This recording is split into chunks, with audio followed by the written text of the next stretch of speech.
हे mummy जी, बार बार phone मिलाकर काट क्यों दे रही हैं? और जब मैं मिला रही हूँ तब वह फ़ोन उठा नहीं रही। आखिर क्या हो गया? कोई ना कोई बात तो ज़रूर है। संगीता को कुछ समझ में ही नहीं आ रहा था, लेकिन इस बार जैसे ही कौशल्या जी का फ़ोन आया, संगीता ने फुर्ती के साथ उठा लिया। हेलो मम्मी जी, क्या बात है? आप बार बार फ़ोन मिलाकर काट क्यों रही हैं? और जब मैं मिला रही हूँ तब आप उठा नहीं रही। संगीता ने आश्चर्यचकित होकर पूछा, क्योंकि कौशल्या जी कुछ कारणों की वजह से संगीता से बहुत कम ही बात करती थी। संगीता, तुम्हारे पापा जी बाजार से सब्जी लाने के लिए निकले थे। लगभग 3 घंटे हो गए, अभी तक वापस नहीं आए और उनका फ़ोन भी नहीं लग रहा। बड़ी घबराहट सी महसूस हो रही है, कहीं कोई अनहोनी ना हो गई हो, बस इसलिए फ़ोन मिला रही थी। लेकिन कहीं न कहीं मेरा अहम भाव भी आड़े आ रहा था। कौशल्या जी बहुत ही ज़्यादा घबराते हुए बोली, मम्मी जी, आप बिल्कुल भी परेशान मत होइए, मैं अभी की अभी आपके पास आ रही हूँ। हो सकता है पापा जी कहीं किसी के पास बैग बिठा गए हों और वहाँ पर नेटवर्क ना आ रहा हो, तभी मोबाइल भी नहीं मिल पा रहा। मैं बस अभी 2 मिनट में आपके पास पहुंचती हूँ। इतना कहकर संगीता ने झट से फ़ोन रख दिया और उसके तुरंत ही बाद अपने पति राजेश को फ़ोन मिला दिया। राजेश, अभी मम्मी जी का फ़ोन आया था कि पापा जी सब्जी लेने गए थे। 2 घंटे के ऊपर हो गए, अभी तक लौटे नहीं और उनका फ़ोन भी नहीं मिल पा रहा और मम्मी जी तो बहुत ज़्यादा परेशान लग रही हैं। मैं तुरंत उनके पास जा रही हूँ, तुम भी जल्दी ऑफिस से वहीं पहुँच जाओ। संगीता ने पूरी घटना राजेश को बता दी। संगीता, जब मम्मी हम लोगों की बात नहीं मानेंगी तो परेशान तो होना ही है उनको। जिद की भी तो कोई हद होती है। अच्छा भला सब लोग साथ में रह रहे थे, लेकिन मम्मी जरा सी जिद के पीछे पापा के साथ अकेले रहने चली गई। राजेश गुस्सा होते हुए बोला, राजेश, यह समय ये सब बातें करने का बिल्कुल भी नहीं है। मम्मी जी परेशान हैं और इस समय उनसे कुछ कहना भी मत। मैं वहाँ पहुँच रही हूँ और बस तुम भी झट से वहाँ पहुँच जाओ। संगीता ने राजेश को शांत करते हुए कहा और फ़ोन रख दिया। चलो अवगत कराते हैं आपको सारी स्थिति से। ज़्यादातर हर परिवार की तरह कौशल्या जी अपने पति राधेश्याम और बेटे राजेश के साथ खूबसूरत जिंदगी व्यतीत कर रही थी। राजेश की शादी लायक उम्र हो जाने पर वह संगीता को खुशी खुशी धूमधाम के साथ अपने घर की बहू बना लाई। संगीता काफ़ी अच्छे स्वभाव की थी, बड़ी जल्दी सबके साथ घुल मिल गई। राजेश नौकरी करता था तो उसको कंपनी की तरफ से एक फ्लैट मिला हुआ था और इधर राधेश्याम जी का अपना खुद का पुश्तैनी घर था। जहां राजेश को फ्लैट मिला था वह काफ़ी अच्छी लोकेशन पर था। मम्मी पापा हम लोग सोच रहे हैं क्यों ना हम लोग उस फ्लैट में शिफ्ट हो जाएं। राजेश ने एक दिन प्रस्ताव रखा। हाँ हाँ, क्यों नहीं, लेकिन हम लोग यहीं रहेंगे। कौशल्या जी ने तपाक से कहा, लेकिन मम्मी जी, ये कहाँ संभव है? हम आप लोगों के बगैर उस घर में जाएंगे ही नहीं। फिर तो यही ठीक है, वरना मुझको तो बिल्कुल भी अच्छा नहीं लगेगा। राजेश से पहले ही संगीता बोल पड़ी, मम्मी, संगीता बिल्कुल ठीक कह रही है। अगर चलेंगे तो चारों ही चलेंगे, वरना कोई भी नहीं। राजेश दृढ़ निश्चय शब्दों में बोला, क्या कौशल्या, तुम भी? बच्चे इतने प्यार दुलार से कह रहे हैं तो चलो बच्चों के साथ वहीं शिफ्ट हो जाते हैं। बीच बीच में कभी कभार यहाँ भी आते रहेंगे। आखिर उसकी कंपनी से उसको फ्लैट मिला है तो उसका सुख भी तो उसको लेने दो। राधेश्याम जी पत्नी को समझाते हुए बोले, आप कहते हो तो ठीक है, वरना मेरा मन तो ये घर छोड़कर कहीं जाने का नहीं हो रहा। मजबूरी में ही सही, लेकिन कौशल्या जी ने हाँ कर दी। दिन अच्छी तरह से गुजरने लगे। एक रोज रविवार था और रविवार को तो वैसे भी काम बहुत ज़्यादा हो जाता है। अभी संगीता सारा काम समेट कर लेटी ही थी, तभी कौशल्या जी ने संगीता को बुलाकर कहा कि उनके सिर में बहुत दर्द हो रहा है। बहू से कहो कि एक कप बढ़िया सी चाय बनाकर पिला दे। राजेश ने कहा भी कि मैं बना देता हूँ, लेकिन कौशल्या जी बोली कि बहू के हाथों से बनी चाय में पता नहीं क्या जादू होता है कि उनका सिर दर्द झट से ठीक हो जाता है। इधर संगीता की शायद आंख लग गई थी और जैसे ही राजेश ने उसे चाय बनाने के लिए कहा तो संगीता एकदम से चिनक पड़ी। यार राजेश, कभी तो समझा करो, सुबह से चक्कर गिन्नी की तरह जुटी रहती हूँ और जरा देर आराम करने को आई तो चाय पीने की इच्छा लग गई। खुद नहीं बना सकते हो, मेरी नींद में खलल डालने चले आए। 2 घड़ी भी चैन नहीं मिलता इस घर में। सारी बातें बाहर बैठी कौशल्या जी के कानों में पड़ गई। अब तो कौशल्या जी ने बहू की बातों का गलत मतलब ही निकाल लिया।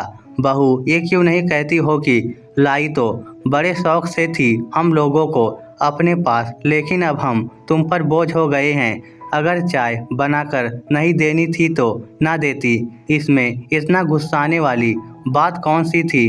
कौशल्या जी पीछे से आकर संगीता पर एकदम बरस पड़ी। मम्मी जी आप। संगीता तो एकदम से चौंक उठी। हाँ बहू, मैं, और मैंने ही राजेश से तुमसे चाय बनवाने के लिए कहा था।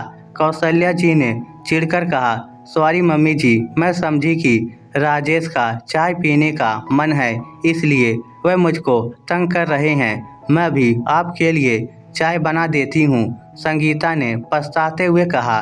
बहू, अब बहाने बनाना छोड़ दो। मैं तो पहले ही इस घर में आकर रहना नहीं चाहती थी, लेकिन तुम ही लोग जबरदस्ती हम लोगों को साथ लेकर आए थे। पर अब मैं एक और पल भी यहाँ नहीं रहूँगी।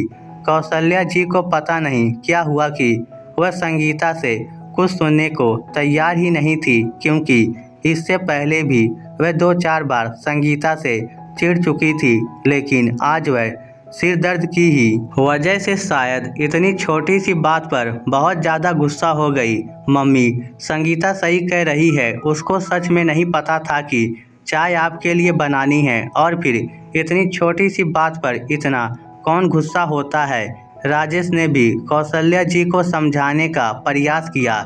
छोटी सी बात होगी तुम लोगों के लिए, लेकिन मुझको ये अपमान बिल्कुल भी बर्दाश्त नहीं, क्योंकि उस समय कौशल्या जी के सिर पर बस एक ही धुन सवार थी कि वह पुराने घर वापस जाएगी। संगीता ने गलती न होते हुए भी माफ़ी मांगी, लेकिन बात कुछ बनती नजर नहीं आई, क्योंकि कौशल्या जी तो पहले ही उन लोगों के साथ आना नहीं चाहती थी। संगीता की आंखों में आंसू भी आ गए कि मैं तो मम्मी पापा का इतना सम्मान करती हूँ, लेकिन मम्मी जी तो जैसे इस समय मेरे पीछे ही पड़ गई। और कौशल्या जी जबरदस्ती राधे श्याम जी को लेकर पुराने घर वापस आ गई। इस बार राधे श्याम जी की भी तो नहीं चली। तब से कौशल्या जी संगीता से बहुत कम बात करती, जबकि संगीता अक्सर फ़ोन मिलाती, लेकिन कौशल्या जी बहुत कम बात करती। संगीता तो अक्सर राजेश के साथ उनके पास आ जाती, लेकिन कौशल्या जी लौटकर वहां नहीं गई। इसी तरह 3-4 महीने बीत चुके थे, लेकिन आज जब राधे श्याम जी सब्जी लेने गए और अभी तक लौटे नहीं, तो उनका दिल घबरा उठा और फिर उन्होंने संगीता को ही फ़ोन मिला दिया। संगीता फटाफट कौशल्या जी के पास पहुंच गई और पीछे से राजेश भी आ गया। अपने तो अपने ही होते हैं। जैसे ही कौशल्या ने राजेश और संगीता को सामने देखा, वह संगीता और राजेश से चिपक कर रोने ही लगी। संगीता ने बड़े प्यार से सासू माँ को समझाया, मम्मी जी आप बिल्कुल भी घबराइए मत, पापा जी बिल्कुल ठीक होंगे। अभी राजेश सब्जी मंडी जा रहे हैं और देखिएगा पापा जी को सही सलामत लेकर आ जाएंगे।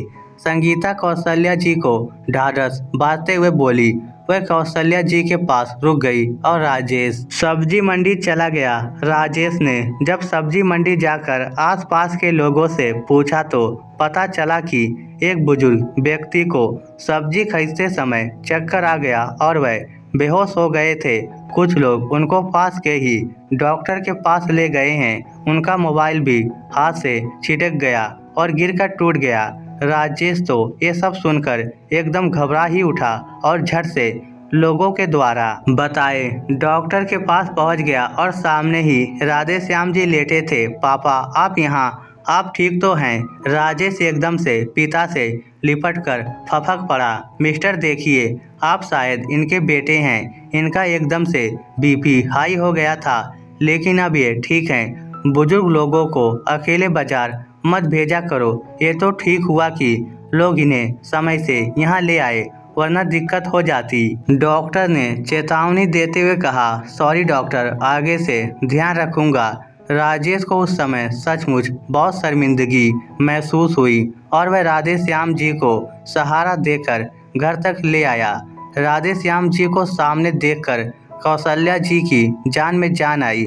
मम्मी देखिए, पापा की हालत। आज आपकी जिद की वजह से पापा कितनी बड़ी मुसीबत में फंस गए थे। डॉक्टर ने भी मुझको ही सुनाया, लेकिन उनको क्या पता कि ये सब मेरी मम्मी के जिद के कारण ही हुआ है। पापा की कोई उम्र है ये सब काम करने की, उनको तो बस अब आराम करना चाहिए। राजेश इस समय बहुत ही ज़्यादा गुस्से में था और कौशल्या जी के तो जैसे मुंह में ताला लग गया था और उनसे तो कुछ बोलते ही नहीं बन रहा था। राजेश, मम्मी जी इस समय वैसे भी बहुत ज़्यादा परेशान हैं। मम्मी जी से बाद में इस विषय से बात करिएगा, पहले इस समय पापा जी पर ध्यान दो। संगीता बहुत समझदारी से बोली। बेटा, तुम लोग मुझको माफ़ कर दो। मुझसे सचमुच बहुत बड़ी गलती हुई, लेकिन अब मैं अपनी गलती सुधारूंगी और फिर से हम सब लोग एक साथ रहेंगे। कौशल्या जी के शब्दों से बहुत ही ज़्यादा पछतावा झलक रहा था और राधे श्याम जी की हालत की वजह से वह घबरा भी बहुत गई थी। थैंक यू मम्मी जी। संगीता तो मारे खुशी के कौशल्या जी के गले लग गई और कौशल्या जी ने भी उसे अपने गले से लगा लिया। कुछ दिनों में फिर से सब लोग हंसी खुशी साथ साथ रह रहे थे। इस स्टोरी को लेकर आपकी क्या राय है? नीचे कमेंट करके हमें ज़रूर बताइएगा। धन्यवाद।